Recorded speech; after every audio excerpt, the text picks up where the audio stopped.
Chapter 4 Tribals, Dikus, and the Vision of a Golden Age. Question answers from class 8th, subject Social Science, book Our Past 3. Let's recall. First, fill in the blanks. A. The British described the tribal people as wild and savage. B. The method of sowing seeds in jham cultivation is known as broadcasting. C.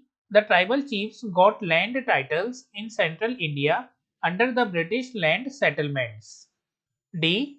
Tribals went to work in the tea plantations of Assam and the coal mines in Bihar. Second, state whether true or false. A.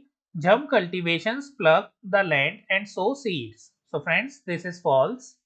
B. Cocoons were bought from the Santhals and sold by the traders at 5 times the purchase price. This is true. C. Birsa urged his followers to purify themselves, give up drinking liquor, and stop believing in witchcraft and sorcery. This is true. D. The British wanted to preserve the tribal way of life. This is false. Next, let's discuss question 3. What problems did shifting cultivators face under British rule? Answer. The British always had problems with shifting cultivators as they were always moving for pasture lands. The British wanted the shifting cultivators to become peasant cultivators. The British thought it was easier to control and administer peasant cultivators than shifting cultivators. Hence, shifting cultivators faced problems when the company planned the land revenue system. Question 4. How did the powers of tribal chiefs change under colonial rule? Answer. The functions and powers of the tribal chief changed a lot under British rule.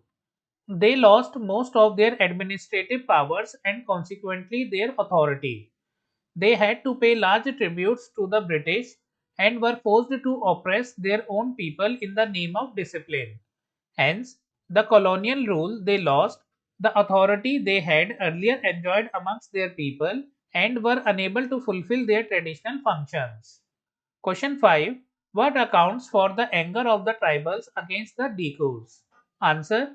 Tribals were not happy with the Dikus who were considered as outsiders by them.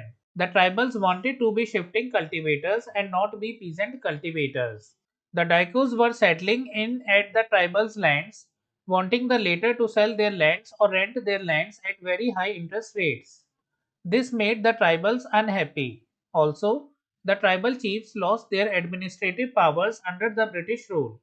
Later, the tribals were evacuated from their lands and they had to look for other livelihood options. Question 6. What was Birsa's vision of a golden age? Why do you think such a vision appealed to the people of the region? Answer.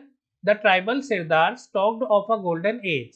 This was an age when the Mundas had been free from the oppression of Dikus, enemies. They visualized of a time when the ancestral right of the community would be restored. Everyone wants a freedom from oppression and most of the people want the pride of their community.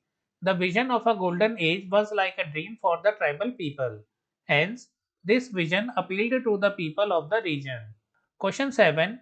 Find out from your parents, friends or teachers the names of some heroes of other tribal revolts in the 20th century. Write their story in your own words. Answer.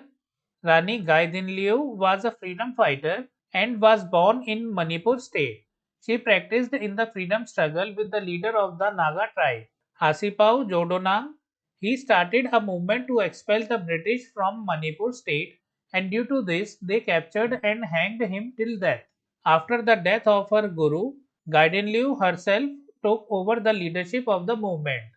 The British tried to suppress her actions but she continued and would often go underground. She was arrested in 1932 but was released after independence. Later on, she received the Padma Bhushan and passed away in 1993. Question 8. Choose any tribal group living in India today. Find out about their customs and way of life and how their lives have changed in the last 50 years. Answer. The Sentinelese tribe lives on the North Sentinel Island in the Andaman Sea. They are the dwellers of the place since prehistoric times and have not been exposed to the outside world. They still practice their own traditions and live like prehistoric humans. They do not interact with modern humans and live on hunting. The civilians are not allowed to go to the North Sentinel Islands and they have been left with full autonomy by the government of India. Friends, we have completed all these question answers from chapter 4, Tribals, Dikus and the Vision of a Golden Age. If you like the video, kindly like it and share it with your friends. You can support me with channel membership and super thanks. We will meet in the next video. Thank you for watching.